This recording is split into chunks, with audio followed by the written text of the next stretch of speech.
Hey guys, how's it going? This is Silent here to talk about one of my most favorite gaming series of all time.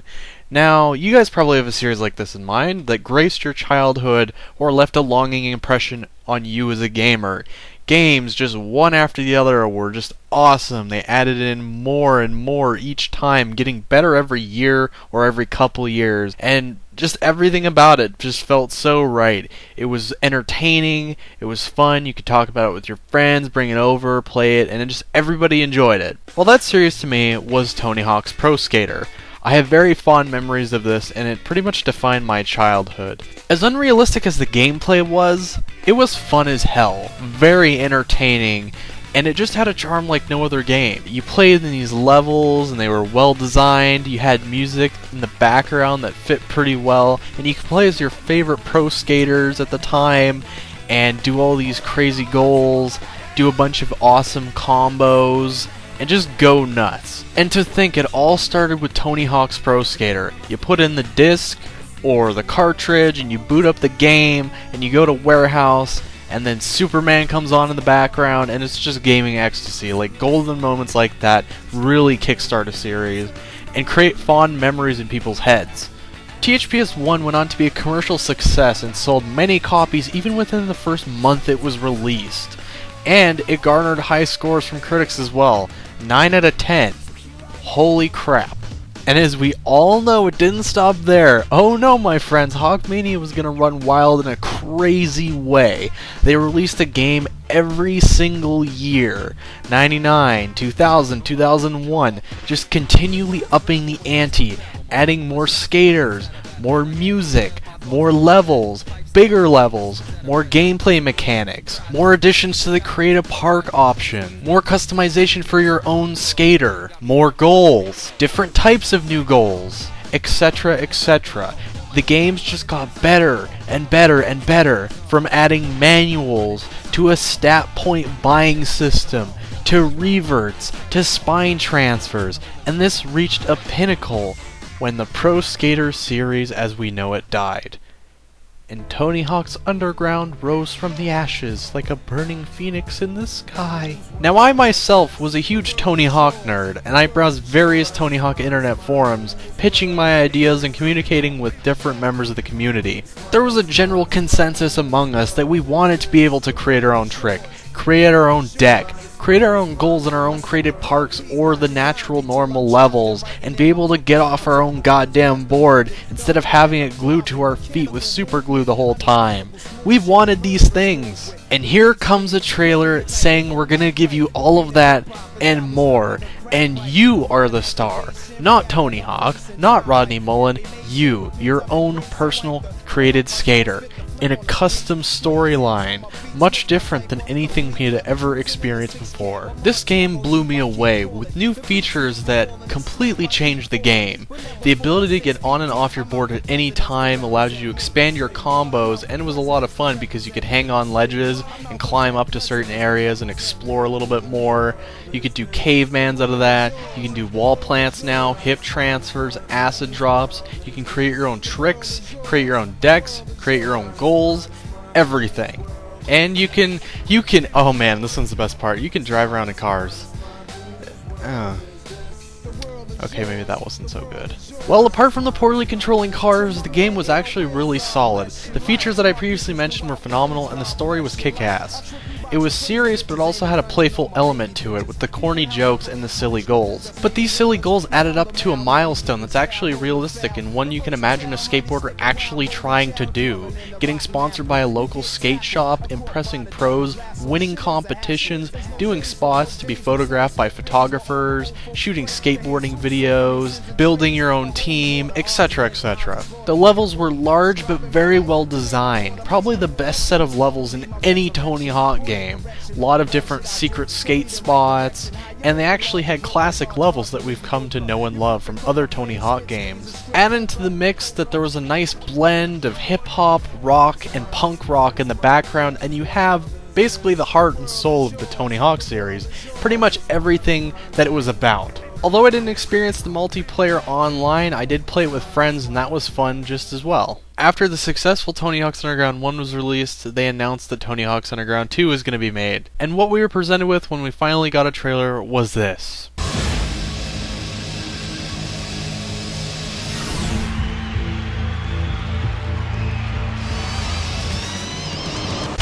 Expecting someone else?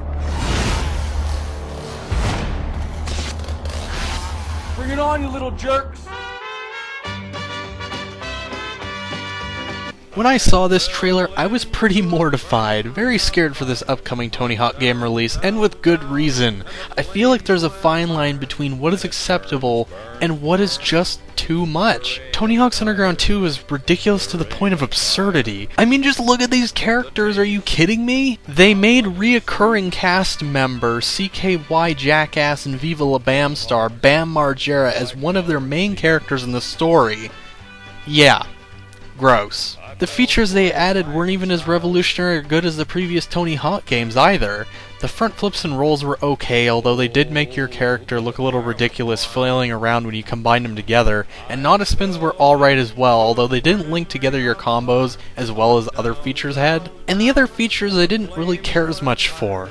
You could create your own graphic, which you could use as graffiti, which is another new feature, or a t-shirt graphic, which is better, I suppose. But things like freak out mode, focus mode, throwing things at pedestrians, riding around on crazy vehicles, and having a slower version of the wall plant aren't enticing features to me. And what you do with my created deck?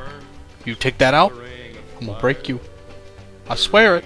However, I will give Neversoft credit where credit is due. They wanted to make an over-the-top, fun yet still entertaining game, and I suppose they accomplished that in many people's eyes, along with adding on to already existing features in the game, like create a park, create a skater, create a trick, create a goal, etc. And while I understand that Tony Hawk's Underground 1 wanted to break the mold and be a little bit more edgy by breaking away from the old style of the Tony Hawk games, I kinda wish they had a classic mode, because classic mode in Tony Hawk's Underground 2 was actually a pretty good feature. The graphics are obviously upgraded, being that it's a year after Tony Hawk's Underground 1, and the soundtrack is actually really diverse and it has something for everyone. And now I'm about to walk you through the storyline of a game that I felt marked the beginning of the end for the Tony Hawk series.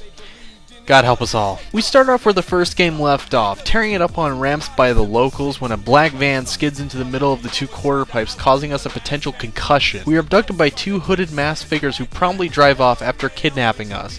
Once again, why does no one call the police? They didn't even cover their license plate before kidnapping our angelic Bigfoot monster hero. We wake up in a room full of our fellow skaters, one of which is our rival from the first game, Eric Sparrow.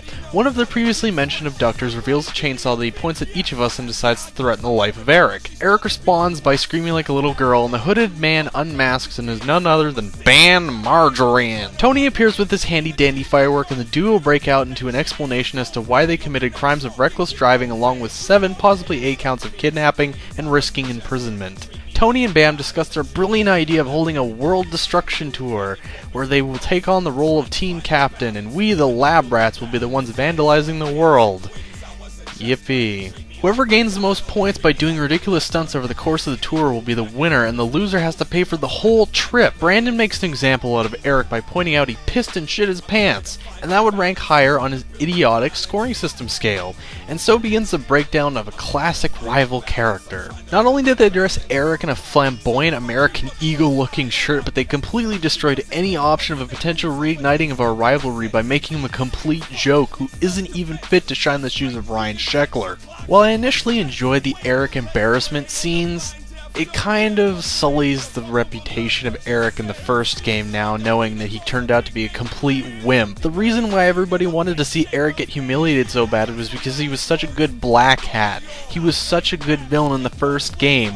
He was conniving, backstabbing, arrogant, untrustworthy, and the worst possible friend someone could ever ask for. He sabotaged you every possible scenario by not entering you into competitions, robbing you of your footage, getting you kicked off your sponsorship team, and all the while becoming rich and famous. Best of all, he wasn't even a bad skater necessarily.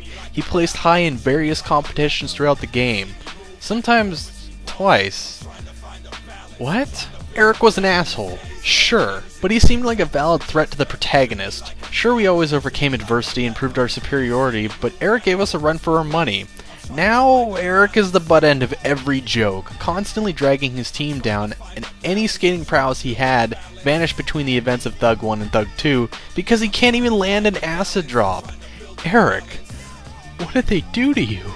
And apparently we're noobified too because we get picked last even after Eric and a 10-year-old disabled child with a loser hat.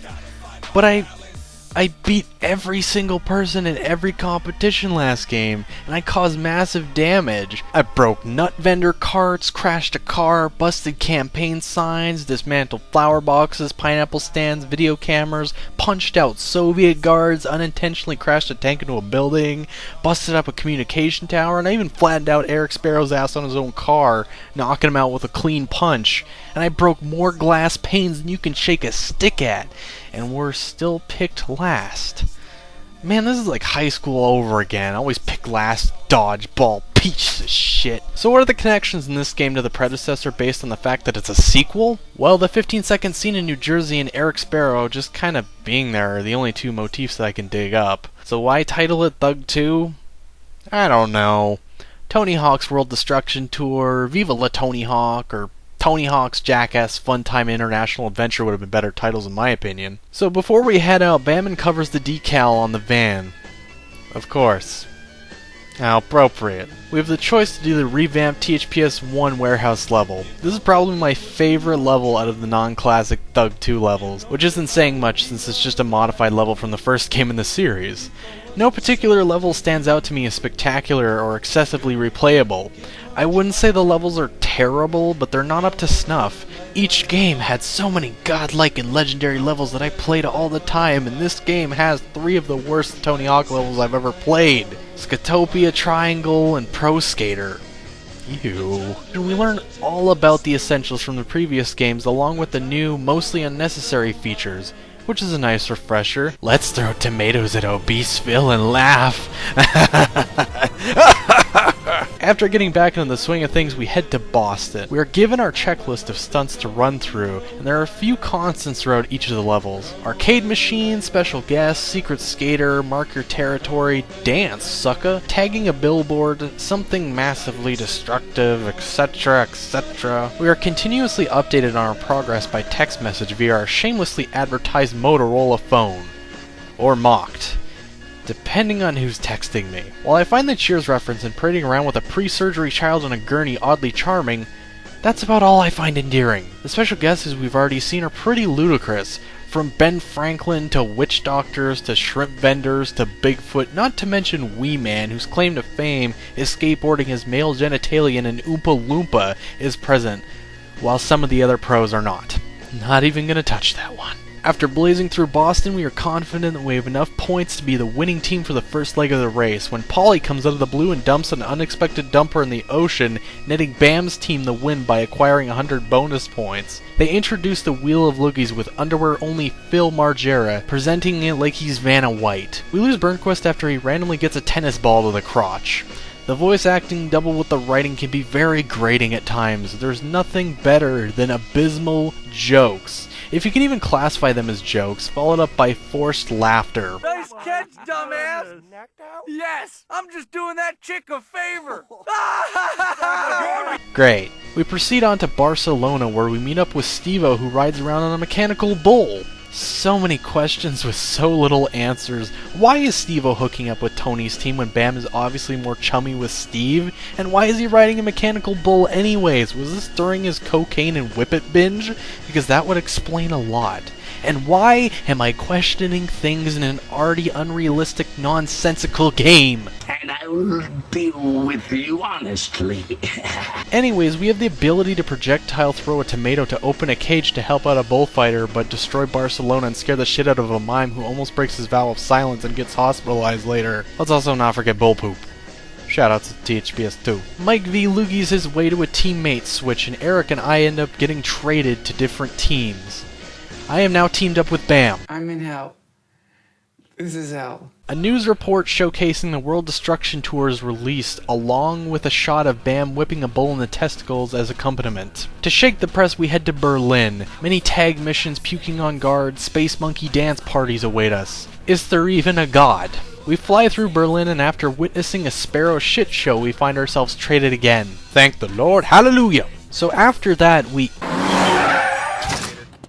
Mates! Nigel Beaverhausen, writer, producer, director. My first skate video, Crackers and Grape Splitters 7. The kids went nuts for it. You know what? I didn't think it could get any worse, but the British are coming! The British are coming! We got Nigel Beaverhausen. Yes, that is his actual name, and he's a famous skate video director and professional lame-ass? I hate Nigel, but honestly, if you want to go around showing a videotape of Crotch Crackers and Grape Splitters 7, be my guest. Just don't be surprised when you have porno fanatics feeling unsatisfied by the lack of boning involved in your production based on the suggestive title. Nigel expresses interest in taping the World Destruction Tour, and while honestly we aren't having any of that, after carelessly taping him to his van, we head to Bangkok and then eventually our destination of Australia. I appreciate the homage to Kenny there from Teach PS4. That's cute, but I'm not sure how I should perceive the Aboriginal cart driver. Not sure if I should be offended or encouraged. I mean, every time this game does something right, it pulls out a shrimp vendor or an Aboriginal cart driver who goes around fucking with the handicapped. Yay! Fuck the police! Fuck the police! Cut to a scene that's about as homoerotic as the Top Gun volleyball sequence where we are in our underwear being threatened with mousetraps and elimination by Bam and Executioner Wee Man. We apparently were the last to get our points in, so we get the boot. Or do we? Phil proved the apple doesn't fall far from the dumbass tree by being terrible at Basic Edition and failing at life. It's a tie. Yay. I was hoping I could just go home and have this horrible nightmare just be over, and I could go back to New Jersey and start off a different adventure and pretend like this didn't happen. An annoying little Aussie kid presents Tony with an unofficial Nigel-produced Destruction Tour DVD. The tiebreaker is to destroy Nigel's credibility the most. Eric steals Nigel's clothes. Bam mocks Eric and calls him an idiot who's undeserving of being on the team. Bam calling someone an idiot. Irony. Bam gives us Beaverhausen's clothes and provides us with our tiebreaker stunt of pissing off locals with ass blasts and bird shit. The angered locals mob Nigel and hoist him on a crane, and Eric exits by Nigel's fat ass. Next up is New Orleans, where we throw beads at ladies to get them to flash their breasts, turning everyone into zombies, turning the zombies back into humans, propelling witch doctors with Jesus blasts, dropping a hurricane. Oh. Shit, we're gonna get sued for that. To be fair, this was before Hurricane Katrina, but that's just a horrible coincidence and just bad juju. Bad juju. We're seen chilling out maxing, relaxing all cool when a fool and Bam rides in on a BMW. My BMW! My boozed up moron wagon! Can we just make an unwritten agreement never to let Bam tell jokes in any video game or form of media again? That'd be nice. Thank you. Thank you. Thank you. You look beautiful today. Did you do something with your hair? Is there lipstick there? Nigel makes his entrance by laughing uncontrollably at cringeworthy humor and informs us that he has continued to film and produce footage of our tour. Are you serious, man? I'm gonna fucking bash your ass. But he makes a deal with Tony and Bam that if they let him continue production, he will pay for the entire trip. The team of twats agree, and the Wheel of Loogies puts Tony in a position to even things up with the Equalizer, which contains a stunt involving grabbing and jumping over a helicopter. I guess that's another Thug 1 connection. Can we mark that? Does that really count? I don't know. Mike and Chad crash the helicopter and end up getting arrested, leaving it to me and Tony to finish the tour in Skatopia. Skatopia features little prepubescent Ryan Sheckler, who seems to have the Justin Bieber thing going on. Not just with the shaggy haircut, but the fact that he gave that up for a more douchey look, and a Bigfoot with a chainsaw-powered skateboard. I do believe in miracles. Bigfoot is badass. His board is super speedy and he can grow his own pot with flip tricks. What more can you ask for? He's the pusher! Honestly, throughout the game, most of the goals are really easy. The only goals that you may even struggle with a little bit are a couple goals such as shack attack, the long electric wire, and manualing from the top of Skatopia to the bottom. After completing our checklist, Bam has the bright idea to set off a multitude of fireworks to set Skatopia on fire in honor of his team's victory. Is that really necessary, Mr. Margarine? Tony saves the animals but forgets the other member of his team at the top of the hill. Bam says that if we can combo all the way down to the Skatopia entrance in one combo, we win 1,000 points for our team, thus winning us the tour. We make our way down and crush Bam's hopes and dreams of having anything going his way. Sorry, Bam Bam. You're not even the King of Destruction anymore. You're just an asshole. Nigel appears and asks for a tape of the World Destruction Tour to air live on an international broadcast. When the tape is presented, we are greeted with a tape of Phil taking a shit, humiliating Beaverhausen, and then Bam pantses Nigel, and that's how we close the game. That's how they're ending it. That's where we're going. That's what we're going with. Oh, that's where we're. While I absolutely had disdain for Tony Hawk's Underground 2, American Wasteland was a little bit better in my opinion, but not good enough to keep me interested in the franchise. With the additions of Create Grind, Burt Slides, Front Tucks, and Stalls, it was a mixed bag, just like Tony Hawk's Underground 2. Was Thug 2 really that bad? Well, yes and no.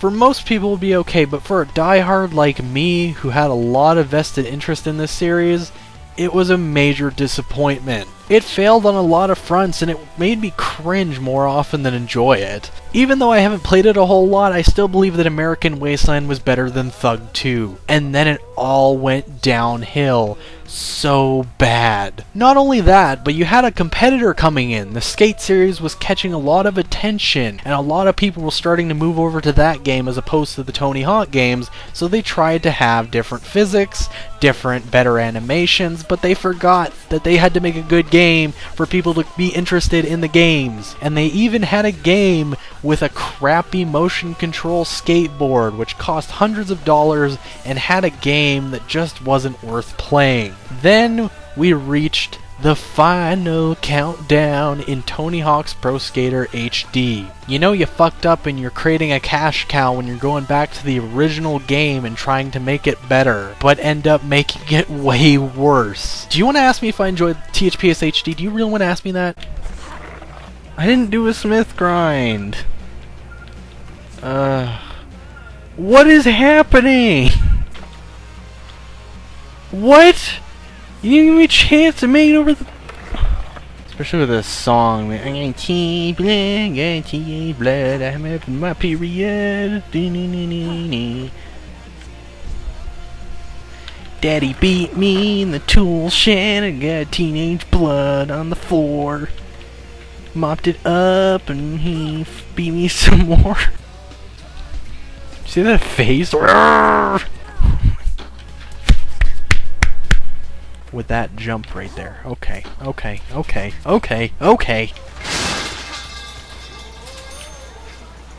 Oh my god. Moon! That's an offense to retarded people. Look at this! What? What was that?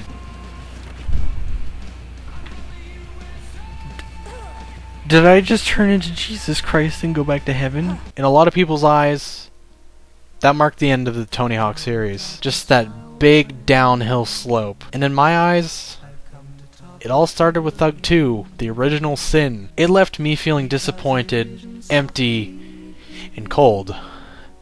So very cold inside. So with that, bon voyage, Tony Hawk series. I hope that no other developer tries to cash cow you. You deserve better. Good day, everyone. This has been the Diaries of a Disgruntled Tony Hawk fan, and I appreciate you viewing this. Take care. In restless dreams I walked alone.